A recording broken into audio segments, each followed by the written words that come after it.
Hello everyone, हम लोगों ने लास्ट क्लास में रेगुलेशन नंबर 112, 113 एफपीओ की कंडीशंस पढ़ ली थी और उससे पहले हम रेगुलेशन नंबर 15 तक की कंडीशंस ऑलरेडी पढ़ चुके थे। आज हम लोग बात कर रहे हैं लॉक इन की, रेगुलेशन नंबर 16 एंड 115। इसका मतलब आईपीओ और एफपीओ दोनों के लिए कंडीशंस हैं। दिसंबर 11 में क्वेश्चन आया हुआ है और भी आगे भी आए हुए हैं। तो अभी यहाँ पे सबसे पहले मिनिमम प्रमोटर कॉन्ट्रीब्यूशन था, उसका लॉक इन कितना होगा, एक्सेस प्रमोटर कंट्रीब्यूशन जो है उसका लॉक इन कितना होगा, वो सारी बातें हम यहाँ पे पढ़ने वाले हैं। तो सबसे पहले सब रेगुलेशन नंबर 1 क्या बोलता है, देखो आपको याद है मिनिमम प्रमोटर कंट्रीब्यूशन कौन कौन लेके आया था? प्रमोटर लाया था और उसके 7 दोस्त लाए थे, याद है सबको? प्रमोटर लाया था और उसके 7 दोस्त लेके आए थे। तो जो भी मिनिमम प्रमोटर कंट्रीब्यूशन है किसका, इंक्लूडिंग ये 7 दोस्तों का, फॉर्मिंग पार्ट ऑफ ये अदर देन द प्रमोटर। तो मिनिमम प्रमोटर कंट्रीब्यूशन का लॉक इन पीरियड जो रहेगा इट वुड बी 18 मंथ्स। कितने महीने? 18 महीने। कहां से काउंट करना है? अलॉटमेंट से। तो अलॉटमेंट से 18 मंथ्स तक, अलॉटमेंट से कितने महीने? 18 मंथ्स तक क्या रहने वाला है? इन पे लॉक इन रहने वाला है। ये लॉक इन पीरियड हमने किसके लिए पढ़ा है? मिनिमम प्रमोटर्स कंट्रीब्यूशन के लिए पढ़ा है। जैसे फॉर एग्जांपल हमें पता है 20% का मिनिमम प्रमोटर कंट्रीब्यूशन होता है। अब प्रमोटर जो है जरूरी थोड़ा है कि 20% ही कंट्रीब्यूशन लेके आए, माइट बी वो ज्यादा भी ला सकते हैं। मान लेते हैं मिनिमम प्रमोटर कंट्रीब्यूशन के हिसाब से जो कंट्रीब्यूशन बन रहा था that was 2000 crore, let's say. अब 2000 करोड़ तो मिनिमम प्रमोटर कंट्रीब्यूशन के हिसाब से बन रहा था। अब प्रमोटर जरूर तो है नहीं कि 2000 करोड़ ही लेके आए, हो सकता है वो 2500 करोड़ भी ला सकता है, ज्यादा भी तो ला सकता है। तो 2500 करोड़ का अगर वो कंट्रीब्यूशन इन्वेस्ट कर रहा है तो इसमें से जो 2000 करोड़ तक का अमाउंट है, मतलब up to minimum promoter contribution का जो अमाउंट है, इस पे लॉक इन रहेगा 18 महीने। वेयर एज जो एक्सेस कंट्रीब्यूशन कितना है? 500 करोड़। जो एक्सेस कंट्रीब्यूशन है उस पे लॉक इन पीरियड रहेगा 6 महीने। समझ में आई क्या बात? मिनिमम प्रमोटर कंट्रीब्यूशन पे कितना लॉक इन रहेगा? 18 महीने। और जो एक्सेस प्रमोटर कंट्रीब्यूशन है उस पे लॉक इन रहेगा 6 महीने। Am I clear? ये बात क्लियर है सबको? अच्छा, अब मान लो हम कैपिटल पर्पसेस, मतलब मेजॉरिटी हमारा जो भी फंड रेज हो रहा है वो कैपिटल एक्सपेंडिचर के लिए, जैसे प्लांट, मशीनरी, इस तरह की जो भी एसेट्स हैं उनके लिए हम इसको यूज करने वाले हैं। तो अगर कैपिटल एक्सपेंडिचर के लिए आप इसको यूज करने वाले हो ना, तो यहाँ पे पीरियड को डबल कर लो। तो अगर आपका कैपिटल एक्सपेंडिचर है तो 18 महीने की जगह डबल कर लो, कितना हो गया? 3 साल। और 6 महीने का डबल कर लो, 1 साल। तो अगर कैपिटल एक्सपेंडिचर के लिए आप इस फंड को यूज करने जा रहे हो तो ऑब्वियसली लॉन्गर पीरियड के लिए होल्ड करना पड़ेगा। तो यहाँ पे पीरियड 3 साल और 1 साल हो जाएगा। तो देखो क्या बोलता है ये, एक्सेस प्रमोटर्स कंट्रीब्यूशन कितना रहेगा? 6 महीने from the date of allotment. However, in case majority of issue proceeds, किस पर्पस के लिए यूज हो रही है? देखो क्या लिखा हुआ है इसमें, majority of issue proceeds is being used for capital expenditure, excluding the portion of offer for sale। देखो ऑफर फॉर सेल से हमें कोई मतलब नहीं होता, क्योंकि ऑफर फॉर सेल का पैसा किसके पास जाएगा? ऑफर फॉर सेल का पैसा किसके पास जाएगा? जल्दी बताओ किसके पास जाएगा ऑफर फॉर सेल का पैसा? सेलिंग शेयर होल्डर के पास जाएगा। किसके पास जाएगा? सेलिंग शेयर होल्डर के पास जाएगा। तो अगर ऑफर फॉर सेल का पैसा सेलिंग शेयर होल्डर के पास जाएगा तो भाई सिंपल बात है, हमारे पास वो पैसा ही नहीं आ रहा। तो हमारे पास पैसा ही नहीं आ रहा तो फिर उस केस में हम यूज करने की बात ही नहीं कर सकते। तो ऑफर फॉर सेल के अलावा मतलब जो पैसा कंपनी के पास आ रहा है वो पैसा अगर किस पर्पज के लिए यूज हो रहा है? कैपिटल एक्सपेंडिचर के लिए यूज हो रहा है, तो जो लॉक इन पीरियड है वो चेंज हो जाएगा। 18 मंथ्स की जगह पे यहाँ पे लॉक इन पीरियड कितना हो जाएगा? 3 साल का हो जाएगा। लॉक इन पीरियड कितना हो जाएगा? 3 साल का हो जाएगा। और यहाँ पे लॉक इन पीरियड कितना हो जाएगा? 1 साल का हो जाएगा। तो पीरियड जस्ट डबल हो गए। तो ये तो हुई बात किसकी? प्रमोटर्स कॉन्ट्रीब्यूशन की। तो मिनिमम प्रमोटर कॉन्ट्रीब्यूशन तक लॉक इन कितना पीरियड रहेगा? 18 मंथ्स और 3 इयर्स एज द केस में भी। नॉर्मल केसेस में 18 महीने, कैपिटल एक्सपेंडिचर है तो 3 साल। और जो एक्सेस वाला है पोर्शन उसका लॉक इन कितना रहेगा? 6 महीने और 1 साल। 6 महीने नॉर्मल केसेस में, और इफ इन केस अगर आप कैपिटल एक्सपेंडिचर यूज कर रहे हो तो period would be 1 year. Fine. अब इसने क्या बोला, एसआर शेयर्स के लिए, एसआर सुपीरियर वोटिंग राइट वाले शेयर्स हैं, तो इन पे लॉक इन कितना रहेगा, तो भाई ऐसा है, इन पे लॉक इन के लिए उन्होंने क्या बोला कि जो ये पीरियड अभी हम पढ़े हैं ना, ये तो रहेगा ही रहेगा, वो तो रहेगा ही रहेगा। और एक और पीरियड काउंट कर लो इसमें, जब तक एसआर शेयर ऑर्डिनरी शेयर्स में कन्वर्ट नहीं हो जाते, इन पे लॉक इन नहीं हटेगा, क्योंकि एसआर शेयर से प्रमोटर ही होल्ड कर सकता है। अगर उनको बेचना है, उसको किसी और को ट्रांसफर करना है, तो उसको पहले ऑर्डिनरी शेयर्स में कन्वर्ट करना होगा। तो क्या बोला, till the date of conversion of SR shares into ordinary share, जब तक ये एसआर शेयर ऑर्डिनरी शेयर में कन्वर्ट नहीं हो जाते, तब तक इनका लॉक इन खत्म नहीं होगा। और दूसरा, date prescribe under sub regulation number 1, तो सब रेगुलेशन 1 जो अभी भी हमने पढ़ा, तो वो डेट या फिर कन्वर्जन की डेट, जो भी विच एवर इज लेटर। चलो मैं एक क्वेश्चन पूछ रही हूँ, आप लोग बताना कि लॉक इन कब तक रहेगा। लेट्स से एक कंपनी है ए लिमिटेड, उसने अलॉटमेंट किया in the month of January 2025। जनवरी 2025 में जो इनका पब्लिक इशू आया था, आईपीओ आया था, उसको अलॉटमेंट हो गया आईपीओ का। अब इस ए लिमिटेड का एक प्रमोटर है, प्रमोटर मिस्टर एक्स। अच्छा, इसके पास एसआर शेयर्स हैं, एसआर शेयर्स। अच्छा, और यहाँ पे कैपिटल एक्सपेंडिचर के लिए जो है ये फंड यूज किया गया था, मेजॉरिटी किसके लिए था, कैपिटल एक्सपेंडिचर के लिए। तो आइडियली देखा जाए तो कैपिटल एक्सपेंडिचर के लिए जो मिनिमम प्रमोटर कंट्रीब्यूशन है उसका टेन्योर कितना होता है, 3 साल होता है। तो 2025 से हम 3 साल काउंट कर लेते हैं, तो आ गया जनवरी 2028। ठीक है, जनवरी 2028 में ये पीरियड कंप्लीट हो रहा है। अच्छा, मान लो प्रमोटर ने, मैं 2 क्वेश्चन पूछ रही हूँ। नंबर 1, अगर इन एसआर शेयर्स को ऑर्डिनरी शेयर में कन्वर्ट कर दिया था in the month of November 2027 में, या इन्होंने कन्वर्जन किया फरवरी 2028 में, ये 2 क्वेश्चंस हैं। तो आप लोग मुझे बताओ, केस 1 के अंदर लॉक इन कब तक चलेगा, केस 1 के अंदर लॉक इन कब तक चलेगा, और केस 2 के अंदर लॉक इन कब तक चलेगा। तो केस 1 एंड 2 दोनों का लॉक इन पीरियड आपको बताना है कब तक चलेगा। जल्दी से बताओ फटाफट, यहां पे लॉक इन कब तक रहेगा। यस पूर्वी, हाँ प्रोविजन ये रहा।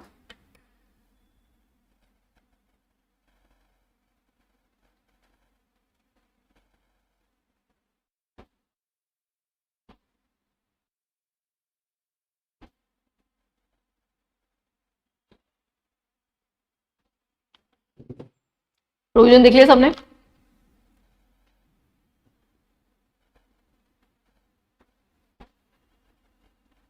प्रोविजन में वापस से रिपीट कर देती हूँ। अगर नॉर्मल जो मिनिमम प्रमोटर कंट्रीब्यूशन है उसके लिए टेन्योर रहेगा 18 महीने, कैपिटल एक्सपेंडिचर है तो 3 साल, और जो एक्सेस कंट्रीब्यूशन होता है उसमें 6 महीने और 1 साल का पीरियड रहेगा। अगर एसआर शेयर्स हैं तो उनपे ये टेन्योर तो रहेगा ही रहेगा, प्लस साथ में आपको ये देखना है वो कन्वर्जन कब हो रहा है। तो जब तक वो ऑर्डिनरी शेयर में कन्वर्ट नहीं हो जाता तब तक लॉक इन खत्म नहीं होगा, क्योंकि ऑर्डिनरी शेयर्स ही आप बेच सकते हो, आप एसआर शेयर बेच ही नहीं सकते किसी को भी। एसआर शेयर तो सिर्फ और सिर्फ कौन होल्ड कर सकता है, प्रमोटर्स होल्ड कर सकते हैं। तो अब ये क्वेश्चन देख लो कि इसके हिसाब से मुझे बताओ कि यहाँ पे लॉक इन कब तक चलेगा। पहले केस में लॉक इन कब तक चलेगा, lock in till November 27। Okay,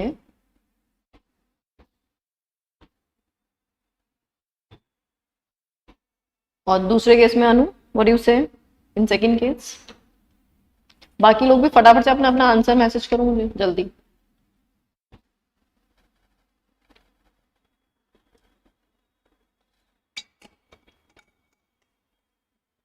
okay, second case में जनवरी 28।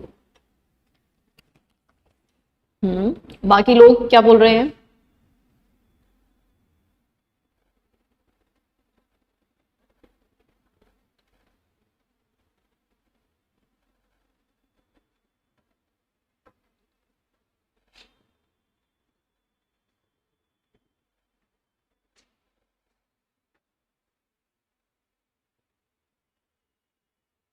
अरे जवाब दो जल्दी जल्दी, सब लोग क्या सोच रहे हो, नहीं समझ में आ रहा क्या? पहले वाले में नवंबर 27, ओके, नवंबर 27,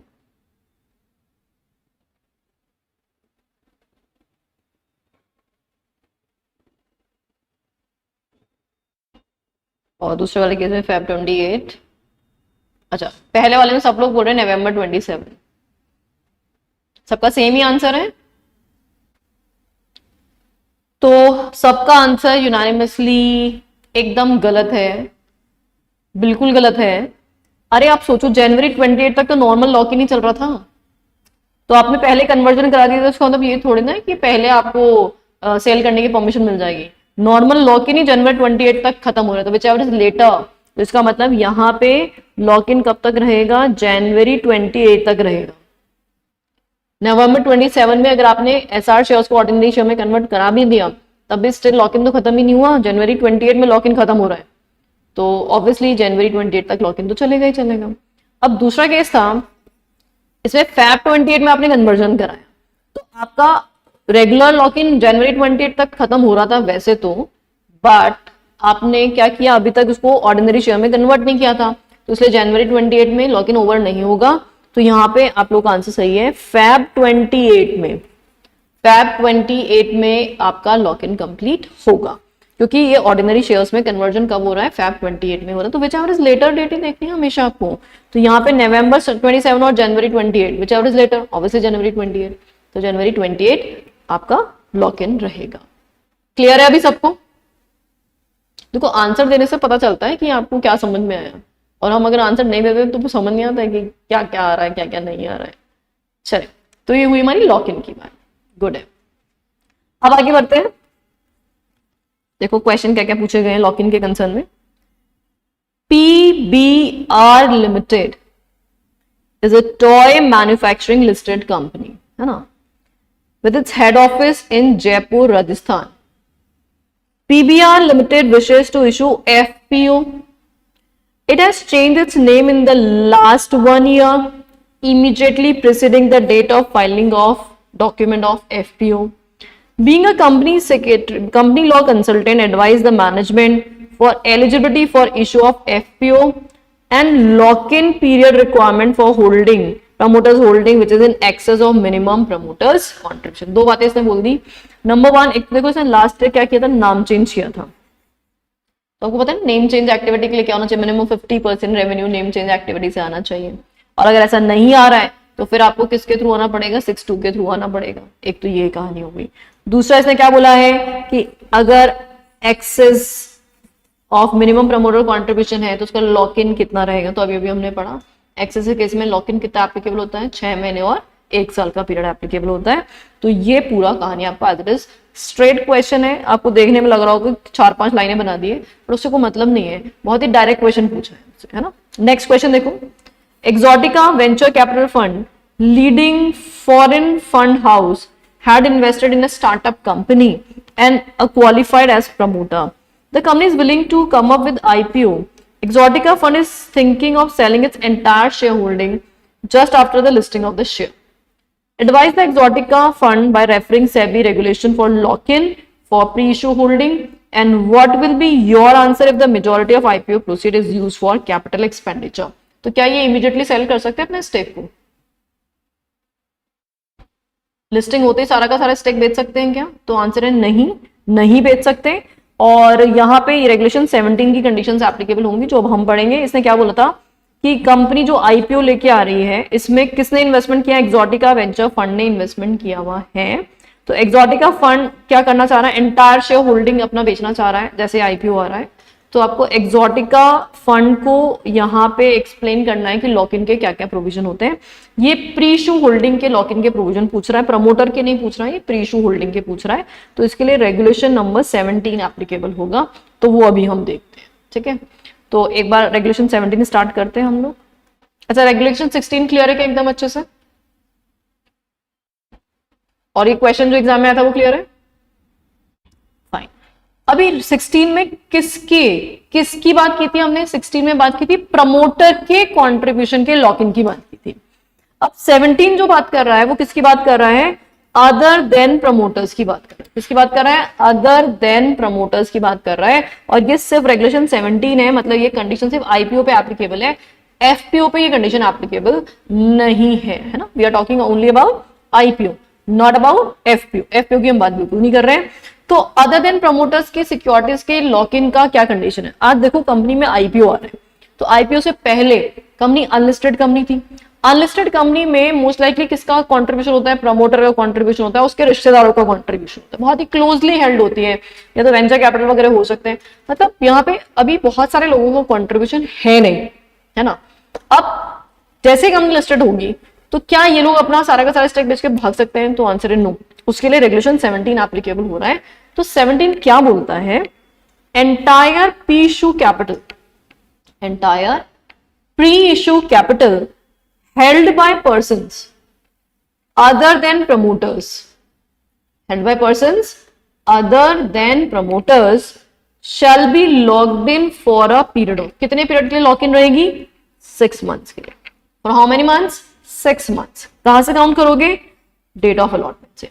तो यहाँ पे जितने भी पर्सन अदर देन प्रमोटर्स हैं उनके लिए लॉक इन पीरियड कितना रहेगा, सिर्फ 6 महीने का रहेगा। और ये 6 महीने कहां से काउंट करोगे, अलॉटमेंट की डेट से काउंट करोगे। ठीक है, सारे पीरियड अलॉटमेंट से काउंट हो रहे थे पहले भी, हमने जो 18 महीने, 6 महीने, 3 साल, 1 साल काउंट किए थे, सब अलॉटमेंट से ही काउंट किए थे। लेकिन इसका एक्सेप्शन है, प्रमोटर के अलावा जो भी लोग हैं वो 6 महीने होल्ड करेंगे। लेकिन इसका एक्सेप्शन है, एक्सेप्शन नंबर 1, अगर शेयर्स अलॉटेड टू एम्प्लॉइज है। मान लीजिए एम्प्लॉय बेनिफिट स्कीम में एम्प्लॉयज को शेयर दिए गए थे, पहले अनलिस्टेड कंपनी थी उस टाइम पे, ईसॉस, एसएआर वगैरह इशू किए थे आपने, तो ईसॉस, एसएआर, ईएसपीएस, ये सब चीजें आपने आईपीओ से पहले इशू की थी, तो भाई उन पे उनका लॉग इन चलता है। अब यहाँ पे आईपीओ को फिर से लॉग इन थोड़ा ना स्टार्ट कर दोगे। तो प्रायर टू द आईपीओ अगर आपका इस तरह का कोई एम्प्लॉय बेनिफिट स्कीम इशू था तो इसका डिस्क्लोजर आपको दे देना है। इसके लिए आपका फिर से लॉक इन स्टार्ट नहीं होगा, पहला एक्सेप्शन। दूसरा exception, equity share held by an employee stock option trust या transfer to the employee by an employee stock option trust. आपको याद ही होगा जो एम्प्लॉय बेनिफिट स्कीम से implementation of the scheme by way of trust की हमने बात की थी, तो वहां पे ट्रस्ट अपॉइंट किया गया था। तो अगर ट्रस्ट के पास कोई शेयर्स हैं या ट्रस्ट ने एम्प्लॉयज को कोई शेयर दिए हुए, तो भाई इन सब पे भी लॉक इन एप्लीकेबल नहीं होगा। तो 2 एक्सेप्शन समझ में आ गए, एक तो एम्प्लॉयज को ईसॉस, ईएसपीएस, एसएआर में कोई भी शेयर्स दिए गए। नंबर 2, जो ट्रस्ट है, एम्प्लॉय बेनिफिट ट्रस्ट है, उसके पास कोई शेयर्स है, उसने कोई ट्रांसफर वांसफर किए, तो इन सब पे ये सब कुछ एप्लीकेबल नहीं होगा। And lastly, equity shares held by AIF 1 और 2 और फॉरेन वेंचर फंड्स और वेंचर कैपिटल फंड्स। तो अगर मान लीजिए आपकी कंपनी में ये जो कैटेगरी 1 एआईएफ 1 एंड 2 है या फॉरेन वेंचर कैपिटल्स होते हैं, इन्होंने इन्वेस्टमेंट किया हुआ है और उन्होंने कम से कम कितने पीरियड के लिए होल्ड किया हुआ है, 6 महीने के लिए होल्ड किया हुआ है, तो उन पे भी ये लॉक इन एप्लीकेबल नहीं होगा। तो 3 एक्सेप्शंस केसेस हो गए। Case number 1, employ benefit scheme में ईसॉस, ईएसपीएस, एसएआर वगैरह आपने दिए हैं। नंबर 2, एम्प्लॉय बेनिफिट ट्रस्ट जो है उनके पास कोई शेयर्स हैं। और तीसरा, एआईएफ कैटेगरी 1, 2 या फॉरेन वेंचर फंड्स या वेंचर कैपिटल इन्वेस्टर्स जो हैं उन्होंने कोई भी इन्वेस्टमेंट किया है और मिनिमम 6 महीने से उनका इन्वेस्टमेंट है, तो उन पे फर्दर 6 महीने का लॉक इन एप्लीकेबल नहीं होगा। तो ये जो हम रेगुलेशन 17 पढ़ रहे हैं, ये किसके लिए पढ़ रहे हैं, अदर देन प्रमोटर्स के लिए पढ़ रहे हैं। किसके लिए पढ़ रहे हैं, अदर देन प्रमोटर्स। जो भी लोग हैं आईपीओ के वक्त इन लोगों का स्टेक कंपनी में था, तो इनको लॉक इन फॉलो करना होगा। अब यहाँ पे कुछ एक्सप्लेनेशन दे रखा है। For the purpose of clause C, clause C कौन सा वाला, वो एआईएफ वाला है ना। In case such equity shares have resulted person to the conversion. याद है कन्वर्जन की कंडीशन हम लोगों ने रेगुलेशन 8 में भी पढ़ी थी कि अगर इक्विटी शेयर का एग्जिस्टेंस आया है किसकी वजह से, कन्वर्जन ऑफ कन्वर्टेबल सिक्योरिटी या एक्सचेंज ऑफ डीआरस वीआरस, तो प्री जो है कन्वर्जन और पोस्ट कन्वर्जन दोनों पीरियड हम काउंट करते हैं। वैसे कुछ कंडीशन यहाँ पे भी लिखी है।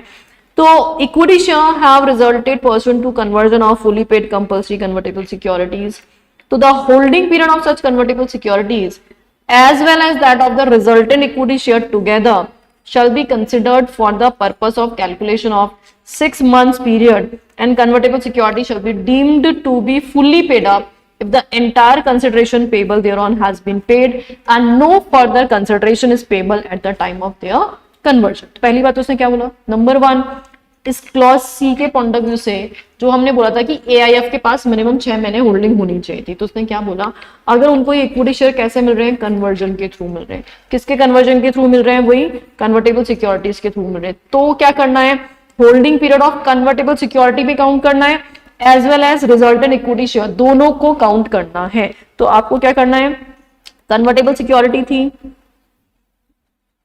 ये कन्वर्ट होके इक्विटी शेयर बन गई, कन्वर्जन हो गया। अच्छा, अब कन्वर्टेबल सिक्योरिटी का जो भी पीरियड है, इस पीरियड को pre conversion and post conversion, इन दोनों पीरियड को काउंट कर लो। ये दोनों मिलाकर के क्या हो जाना चाहिए, मिनिमम 6 मंथ्स हो जाना चाहिए, है ना। ये पीरियड सेम वैसा ही है जैसा कि आपने रेगुलेशन 8 में पढ़ा था, एज इट इज। फिर साथ ही में ये क्या होनी चाहिए, फुली पेड अप होनी चाहिए। अब फुली पेड अप कब मानोगे इसको फुली पेड अप, जब इस पे एंटायर कंसिडरेशन पेमेंट हो चुका है। अंडरस्टूड सी बात है, जब आपने पूरा का पूरा कॉल्स वॉल सब कुछ पे कर दिया है, कोई भी आउटस्टैंडिंग पैसा नहीं है, तो इसको क्या माना जाएगा, फुली पेड अप माना जाएगा।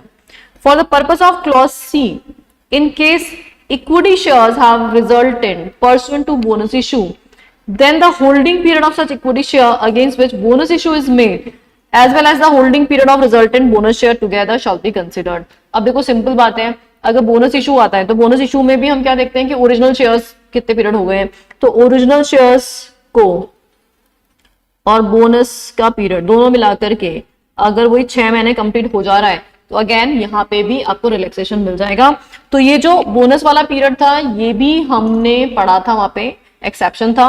ये दोनों के दोनों एक्सेप्शंस आप ऑलरेडी रेगुलेशन 8 में पढ़ चुके हो, रेगुलेशन 8 में थे। याद आ गए क्या सबको रेगुलेशन 8 के एक्सेप्शन?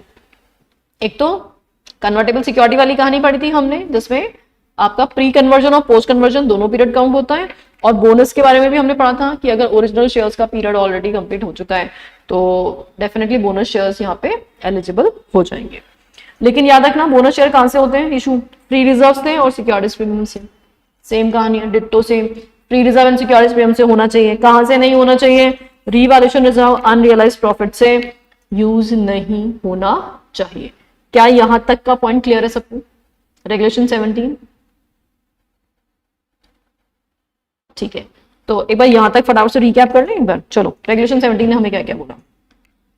रेगुलेशन 17 ने हमें बोला, कौन लोग, अदर देन प्रमोटर्स वाले लोग, है ना, अदर देन प्रमोटर्स,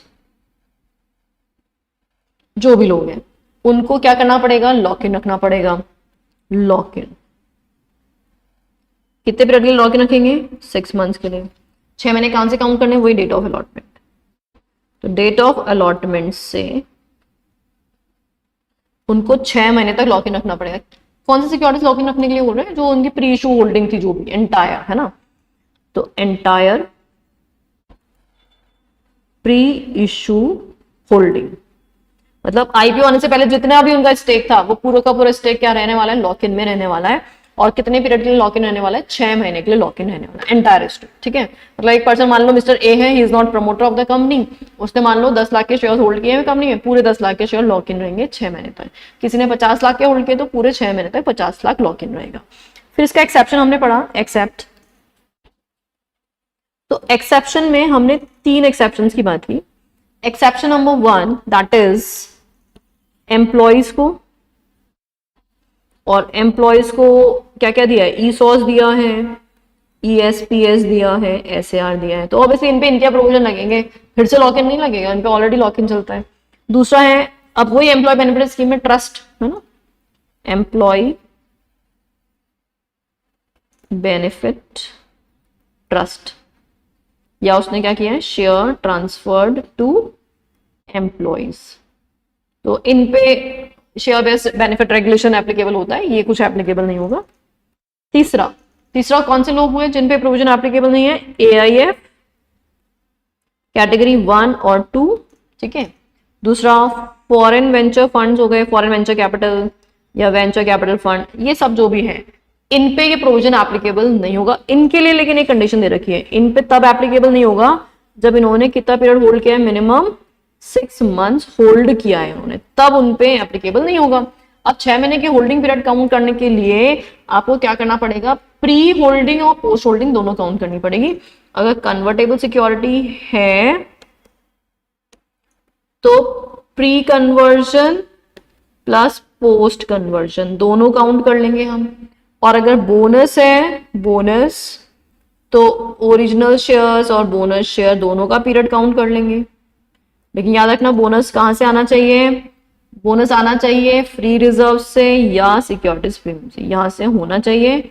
और कहां से नहीं होना चाहिए, रीवैल्यूएशन रिजर्व और अनरियलाइज प्रॉफिट से नहीं होना चाहिए। Got it? ये हमारी पूरी अभी तक की समरी हो गई रेगुलेशन नंबर 17। तो जो भी अदर देन प्रमोटर्स हैं वो लॉक इन रखेंगे इतने पीरियड तक। नोटिंग डन है सबका?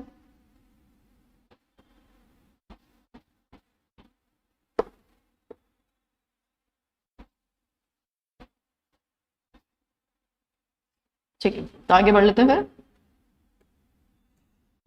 For the purpose of clause A and B, A और बी कौन से? ईसॉस वीसॉस वाला जो केस था हमारा, A and B. Equity share shall include any equity share allotted pursuant to bonus issue against equity share allotted pursuant to ESOS और employee stock purchase scheme या stock appreciation right scheme। देखो ऐसा है, मान लो ये जो एम्प्लॉय थे, employ को ESOS मिला था तो शेयर तो मिल गया ना, अब शेयर पे कोई बोनस मिल रहा है तो क्या वो भी एलिजिबल होगा? तो आंसर है यस होगा। तो इन सब पे अगर कोई बोनस आ रहा है वो भी एलिजिबल, इन सब पे अगर कोई बोनस आ रहा है तो वो भी एलिजिबल होगा। ठीक है, चलो। Subject to sub regulation number 1 where the lock-in of the specified security cannot be created, the depository shall upon receipt of instruction from the issuer record such securities as non-transferable for the duration of applicable lock-in period। तो भाई simple बात है कि अब जो भी securities हैं जिन पे सेल नहीं करना है, लॉक इन पीरियड एप्लीकेबल रहेगा, तो वो आप किसको इंस्ट्रक्शन दे दोगे? डिपॉजिटरीज को बता दोगे कि ये सिक्योरिटीज अभी लॉक्ड इन रहेगी, तो वो उनपे क्या मार्किंग कर देगा? नॉन ट्रांसफरेबल सिक्योरिटीज मार्किंग कर देगा। तो इससे क्या होगा, वो कोई भी पर्सन अगर बेचना चाहेगा उन सिक्योरिटीज को तो वो उनको बेच नहीं सकता। Is this clear? लैंग्वेज पूरा समझ में आ गया रेगुलेशन 17 का? अब जो क्वेश्चन पूछा था ना हमसे ये वाला, अब इस क्वेश्चन का आंसर आप लोग ट्राई करेंगे कि क्वेश्चन क्या पूछ रहा था। क्वेश्चन का आंसर देखना सब लोग। अभी देखो,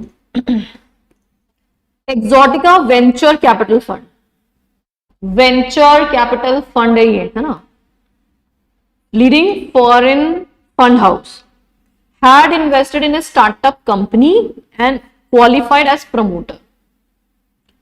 The company is willing to come up with IPO. Willing to come up with IPO. Exotica fund is thinking of selling its entire shareholding just after the listing of the shares. Advise Exotica fund by referring SEBI regulation for lock-in of pre-issue holding. What will be your answer if majority of IPO proceed is used for the capital expenditure? अच्छा, इसने एक चीज बोल दी, qualified as promoter। अब जैसे मान लो इससे बोल दिया क्वालिफाइड एज प्रमोटर, तब तो कौन सा रेगुलेशन एप्लीकेबल हो गया? 16 हो गया। और 16 के हिसाब से आपको बताना पड़ेगा कि भाई जो प्रमोटर होते हैं उनको जो भी मिनिमम प्रमोटर कंट्रीब्यूशन है वहां तक तो होल्डिंग कितनी रखनी पड़ेगी? 18 महीने की रखनी पड़ेगी। और अगर मेजोरिटी कैपिटल एक्सपेंडिचर है तो 3 साल तक रखनी पड़ेगी। और अगर एक्सेस वाला कंट्रीब्यूशन है तो वो भी और वो बेच नहीं सकते हैं, उनको क्या करना पड़ेगा? 6 महीने और 1 साल के पीरियड के लिए लॉक इन रखना पड़ेगा। बट अगर ये यहाँ पे प्रमोटर नहीं होते, सिर्फ और सिर्फ वेंचर कैपिटल फंड होता, तो उस पर कौन सा रेगुलेशन एप्लीकेबल होता? रेगुलेशन नंबर 17 एप्लीकेबल होता। और अगर रेगुलेशन 17 एप्लीकेबल होता तो हम ये वेंचर कैपिटल फंड की बात करते, तो अगर उन्होंने मिनिमम 6 महीने होल्ड किया हुआ होता तो उनको एग्जाम्पशन मिल जाता। बट इस केस में क्लियरली बोल रखा है कि वो प्रमोटर है, तो सिर्फ और सिर्फ रेगुलेशन 16 का ही अट्रैक्शन लेके आएंगे। क्वेश्चन समझ में आ गया क्या आप लोगों को, या कुछ कंफ्यूजन है? तो क्वेश्चंस को हमें अच्छे से रीड करना पड़ेगा, क्योंकि क्वेश्चन अच्छे से रीड नहीं करोगे तो अट्रैक्शन समझ नहीं आएगा। चलिए, तो 16 किसके लिए अट्रैक्ट हो रहा है? प्रमोटर्स के लिए। और 17 किसके लिए अट्रैक्ट हो रहा है? अदर देन प्रमोटर्स के लिए। आगे बढ़ते हैं। अब यहां से ना हमारी प्रोसीजर स्टार्ट हो रही है एक तरह से। रेगुलेशन 23 से हम एक तरह से क्या स्टार्ट करने वाले? एक प्रोसेस स्टार्ट करने वाले। पहले सुन लो अच्छे से, फिर उसके बाद में आगे की प्रोविजंस पढ़ लेंगे।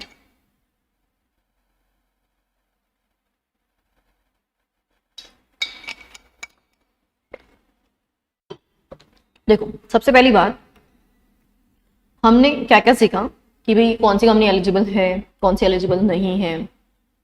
एलिजिबिलिटी फाइनली आपकी डन है तो आप क्या क्या जनरल कंडीशंस फुलफिल करोगे, है ना। और अगर प्रमोटर है तो प्रमोटर को कंट्रीब्यूशन लेके आना पड़ेगा। अगर वो कंट्रीब्यूशन ला रहा है तो उसमें किसको काउंट करेंगे, किसको नहीं काउंट करेंगे, कितने पीरियड तक वो लॉक इन रखेगा। ये तो हमारी सारी कंप्लाइंसेस रिक्वायरमेंट है। अब प्रोसीजर क्या रहेगा वो प्रोसीजर बता रही हूँ मैं। देखो जब भी हम कोई पब्लिक इशू लेके आते हैं तो उसमें बहुत सारे कंप्लाइंसेस पूरे करने पड़ेंगे। तो बहुत सारे कंप्लाइंसेस ऑब्वियसली कंपनी का डायरेक्टर तो जानता नहीं है, तो उसके लिए हमें प्रोफेशनल्स हायर करने पड़ेंगे। तो यहाँ पे सबसे पहला प्रोफेशनल जो सैबी बोलता है आपको अपॉइंट करना पड़ेगा, दैट इज मर्चेंट बैंकर। किसको अपॉइंट करना पड़ता है सैबी रेगुलेशन के लिए? Merchant banker. 16, 17 दोनों ही एफपीओ में एप्लीकेबल नहीं, 16 तो एप्लीकेबल है बेटा, 17 नहीं है। 16 वाली जो रेगुलेशन थी वो आईपीओ एफपीओ दोनों के लिए सेम है। 17 वाली जो रेगुलेशन है वो सिर्फ और सिर्फ आईपीओ के लिए, वो एफपीओ के लिए नहीं है। एफपीओ में अदर देन प्रमोटर्स का लॉक इन नहीं होता कभी भी, ठीक है। चलो अब मैंने आपको क्या बोला, सबसे पहले हमें प्रोफेशनल्स हायर करने हैं। तो इन प्रोफेशनल में सबसे पहले सैबी बोलता है भैया मर्चेंट बैंकर को अपॉइंट करो। सैबी रजिस्टर्ड इंटरमीडियरी है, सैबी के पास उसने रजिस्ट्रेशन कराया है as a merchant banker, he is a qualified person और सारे नेटवर्क वगैरह की रिक्वायरमेंट को फुलफिल करता है वो, और उसको पूरे एंटायर सिक्योरिटीज लॉ का नॉलेज है अच्छा खासा। तो यहाँ पे वो सारे कंप्लाइंसेस इंश्योर करेगा, और जब सारे कंप्लाइंसेस ठीक ठाक हो जाएंगे तो वो क्या देगा, ड्यू डिलिजेंस सर्टिफिकेट देगा। क्या देगा वो? Due diligence certificate. ठीक है, यहां तक डन है। चलिए अब सबसे पहले हम किसको अपॉइंट करने जा रहे हैं? मर्चेंट बैंकर को अपॉइंट करने जा रहे हैं। मर्चेंट बैंकर, मर्चेंट बैंकर आप एक से ज्यादा भी अपॉइंट कर सकते हैं। इट्स नॉट लाइक दैट कि आप एक ही मर्चेंट बैंकर अपॉइंट करोगे, आप वन और मोर भी कर सकते हो, वन और मोर। लेकिन जितने भी हो कम से कम एक आपका इंडिपेंडेंट होना चाहिए, एटलीस्ट वन क्या होना चाहिए? इंडिपेंडेंट।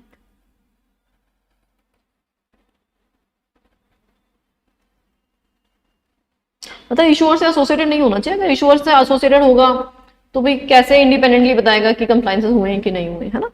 और अगर किसी भी मर्चेंट बैंकर का कोई भी इंटरेस्ट है तो वो डिस्क्लोजर देना पड़ेगा, disclosure of interest, disclosure of interest.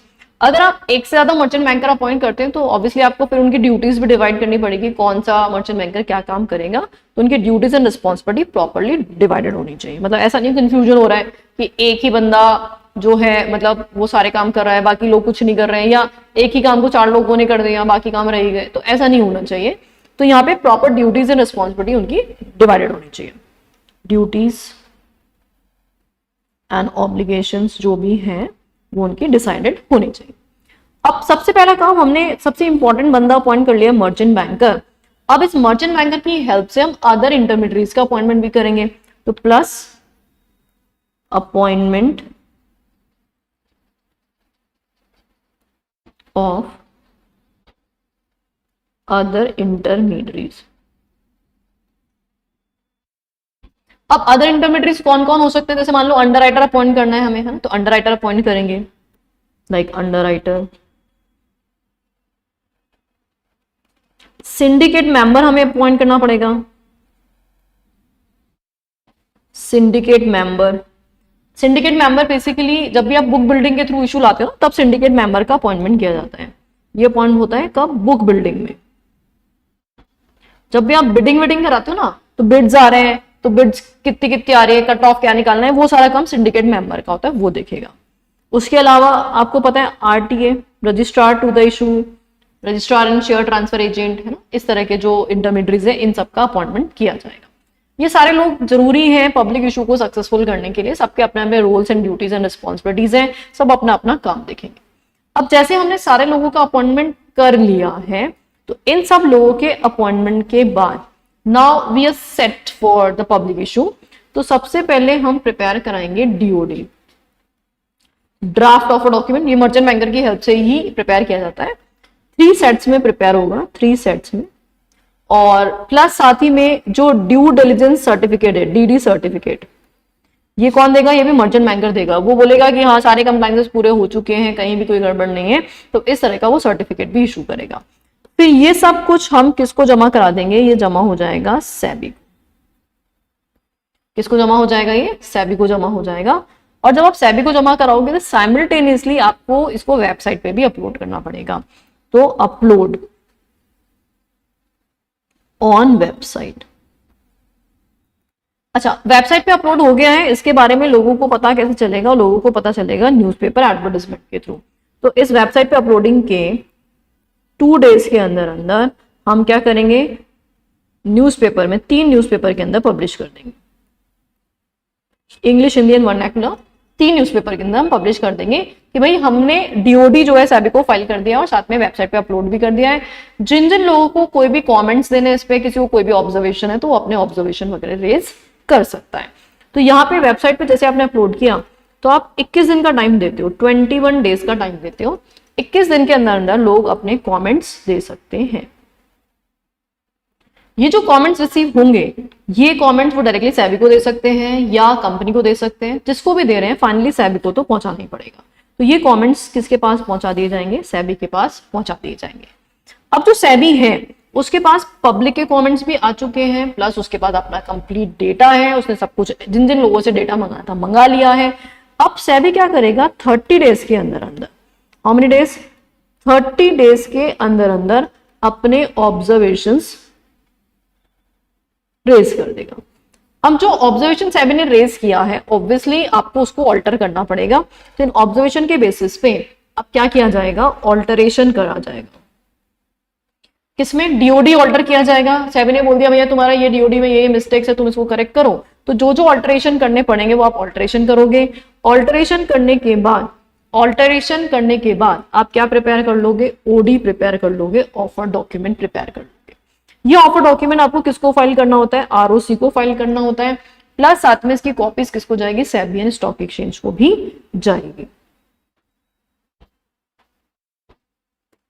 अब जैसे आपने आरओसी को फाइल कर दिया, अब आप now you are set for the public issue. आप क्या करोगे, 3 दिन के बाद आफ्टर 3 डेज आपका ऑफर ओपन कर सकते हो। ऑफर ओपन, ये जो ऑफर ओपन होगा ये मिनिमम 3 दिन के लिए ओपन होता है और मैक्सिमम 10 दिन के लिए ओपन होता है। And offer close, offer close, ये जो टाइम गैप है मिनिमम 3 एंड मैक्सिमम 10 डेज का हो सकता है, इसके बाद नहीं हो सकता। ऑफर क्लोजर के बाद जो सक्सेसफुल अलॉटीज हैं उनको शेयर अलॉट किया जाएगा, क्राइटेरिया ऑफ अलॉटमेंट डिसाइड किया जाएगा, एंड देन यहां पे होगा अलॉटमेंट या रिफंड, जो भी कुछ होगा वो सारा काम यहाँ पे निपटाया जाएगा। तो इस तरह से एक एंटायर प्रोसीजर जो है, ये ब्रीफ में मैंने आपको एक प्रोसेस बताई है कि किस किस तरह से पब्लिक इशू लाया जाता है। एक बार आप पूरी प्रोसेस को ये ओवरव्यू कर लो, ठीक है, ये एक बार नोट कर लो आप लोग। ये ओवरव्यू हो गया पूरे एंटायर डिफरेंट डिफरेंट रेगुलेशन जो हम पढ़ेंगे, तो एक साथ कनेक्ट कर दिए। इंडिविजुअली फिर डिटेल में पढ़ लेंगे इनको हम। एक बार ये नोट डाउन कर,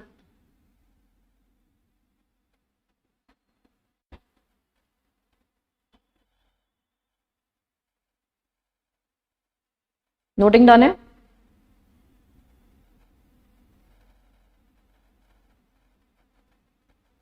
ठीक है, आगे बढ़ लें फिर हम रेगुलेशन पे। चलो तो फिर हम रेगुलेशन पे बढ़ते हैं आगे। रेगुलेशन 23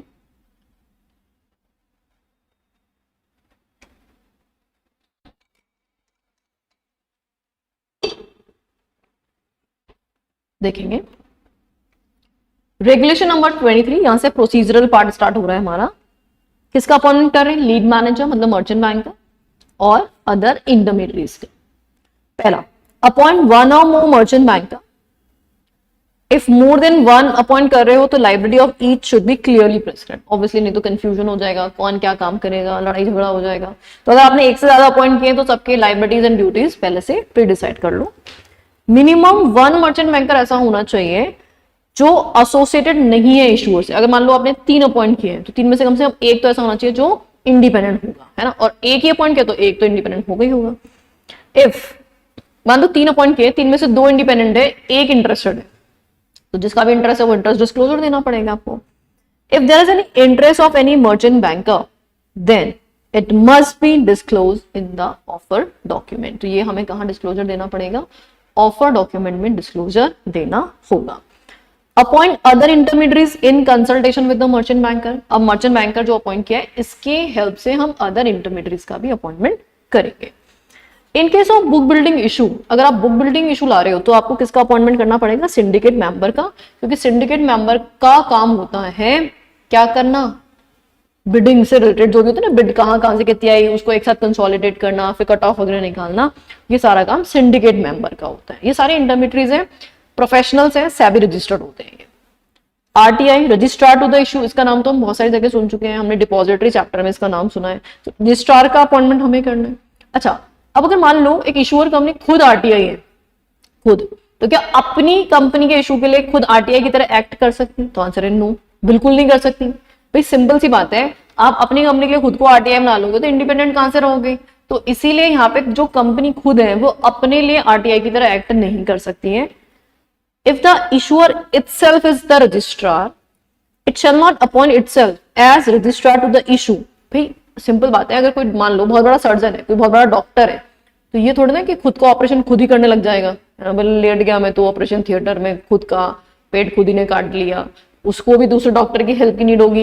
एग्जैक्टली अगर कंपनी खुद रजिस्ट्रार है तो खुद का काम खुद नहीं कर सकते हैं। It shall not appoint itself as registrar to the issue, provided further that lead manager shall not act as a registrar to the issue in which it is also handling the post issue responsibility. तो अगर कोई भी issue आ रहा है जिसमें कोई भी lead merchant banker post issue से रिलेटेड काम भी कर रहा है, तो वो भी यहाँ पे आरटीआई अपॉइंट नहीं हो सकता। तो दो लोग अपॉइंट नहीं हो सकते, रजिस्ट्रार अगर कंपनी खुद है तो वो खुद को आरटीआई अपॉइंट नहीं कर सकती। दूसरा, अगर यहाँ पे कोई भी मर्चेंट बैंकर है जो पोस्ट इशू रिस्पॉन्सिबिलिटीज भी हैंडल कर रहा है, उसको भी आप यहाँ पे आरटीआई अपॉइंट नहीं कर सकते। एंड लास्टली कंपनी सेक्रेटरी, ये तो अपॉइंट होगा ही होगा, कंप्लायंस ऑफिसर है भाई। As compliance officer who shall be responsible for monitoring compliance of the securities law। तो ये सारे लोगों का अपॉइंटमेंट यहाँ पे मैंडेटरी होगा। तो कौन कौन लोग अपॉइंट होंगे? Number 1 merchant banker, number 2 other intermediates, number 3 syndicate member, number 4 RTI and number 5 compliance officer, company secretary. तो इन सारे लोगों का अपॉइंटमेंट एज पर रेगुलेशन 23 हमें करना होगा। मर्चेंट बैंकर के लिए क्या बोला इसने? मर्चेंट बैंकर कितने अपॉइंट हो सकते हैं? कितने भी, 1 और मोर हो सकते हैं। कम से कम एक मर्चेंट बैंकर क्या होना चाहिए? इंडिपेंडेंट होना चाहिए। और अगर एक से ज्यादा मर्चेंट बैंकर अपॉइंट आपने किए हुए हैं तो उनका ड्यूटीज, रेस्पॉन्सिबिलिटीज, ऑब्लिगेशन सब पहले से प्री डिसाइड होने चाहिए। पता नहीं आपस में लड़ाई झगड़ा करना स्टार्ट करते तो। एंड देन उसके बाद मर्चेंट बैंकर अगर कोई भी ऐसा जिसका इंटरेस्ट अफेक्ट हो रहा है तो उसका इंटरेस्ट बताना पड़ेगा कि भाई ये इंटरेस्टेड मर्चेंट बैंकर है, मतलब इसके बारे में आप ज्यादा सीरियसली ना लें इसकी बातों को, ये हमसे जुड़ा हुआ है तो ये हो सकता है झूठ बोल रहा है, तो लोगों को बताना पड़ेगा आपको कि ये फला फला मर्चेंट बैंकर इंटरेस्टेड है। देन हमें किसका अपॉइंटमेंट करना है? सिंडिकेट मेंबर का अपॉइंटमेंट कब किया जाएगा? जब आप बुक बिल्डिंग इशू लेके आ रहे हो, है ना।